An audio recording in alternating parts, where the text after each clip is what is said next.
Hi there. Today I would like to talk to you about what that alarm does to you and why it might be worth to try skipping it altogether. Before I go there, let's first talk about sleep. We all spend about 1/3 of our lives sleeping, if we want it or not. More than once I myself have willingly tried to postpone and limit my sleep, with the help of caffeine for example, and often I have unwillingly simply not been able to fall asleep. If you can relate to this, I'm not that surprised.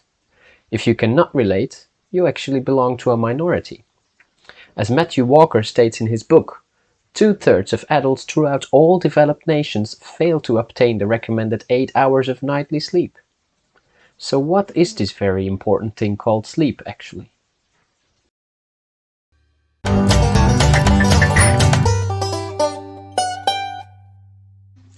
When we sleep, our conscious self takes a break. We lose the ability to perceive the world around us, and our body goes in a state of paralysis. Simultaneously, our brain enters a whole other state of being compared to when we are awake. Neuroscience is trying to get a peek into that world by using EEG, MEG, MRI, measuring eye movement, and so on. With that data, they have divided sleep into rapid eye movement and non-rapid eye movement sleep. Within the non-REM sleep, we then have 4 stages going from light sleep to slow wave or deep sleep. When we sleep, we go through these several stages in a cyclical way.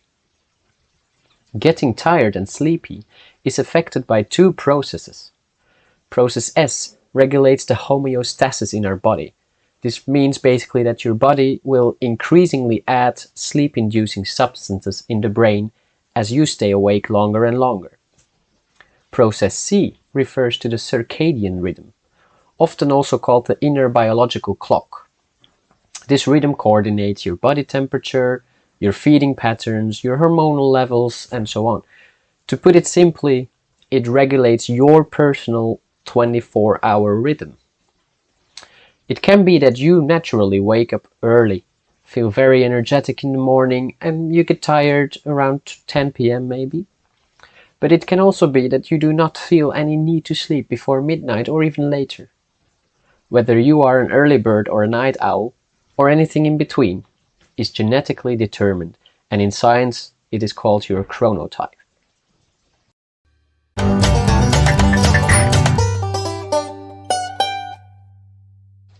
Scientists have not found a conclusive definition of all the reasons why we sleep.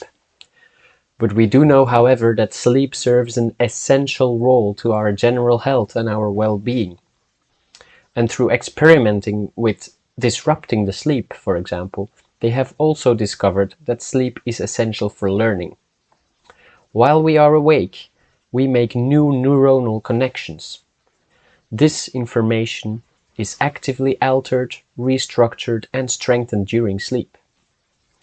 In order to build memories, information needs to travel from the hippocampus to the cortex, and this seems to happen mostly when we sleep. Secondly, our frontal lobe cannot perform that well if we are sleep deprived. I'm sure you have experienced how difficult it can be to focus and do rather complex decision making when you are very tired. These are, however, rather important facets of learning. So, if you are a student, it is fair to say that a good night's sleep will do you better than a full night of studying.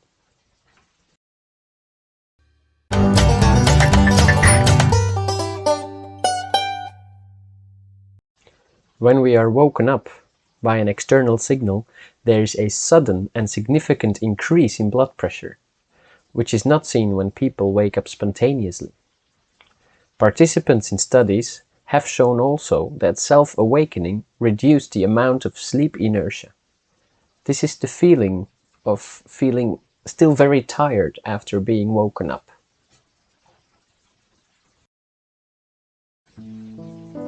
Hello, I'm Florian, and I'm an addict. I used an alarm every single day, but I've been clean for about a month now.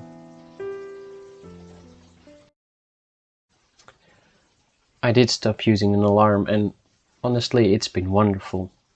At the same time I gathered data of my sleep with this Oura ring, and the most important discovery for me has been that in order to get my 7.5 to 8 hours of necessary sleep, I need to give myself 8.5 to 9 hours of sleep opportunity, which means lying in bed trying to sleep. And I have felt more awake, more energetic, definitely in the mornings. I think there's also a motivational difference for me, because waking up simply for the reason of waking up feels nicer than waking up because my alarm tells me I have to. I can strongly encourage you trying to stop using an alarm as well. It will not work if you try it once or in the weekends, because it's about respecting your circadian rhythm, which is every day. I can recommend this interview with Matthew Walker if you go to YouTube and just Google Why Sleep Matters, Google Talks with Matthew Walker. It's extremely interesting.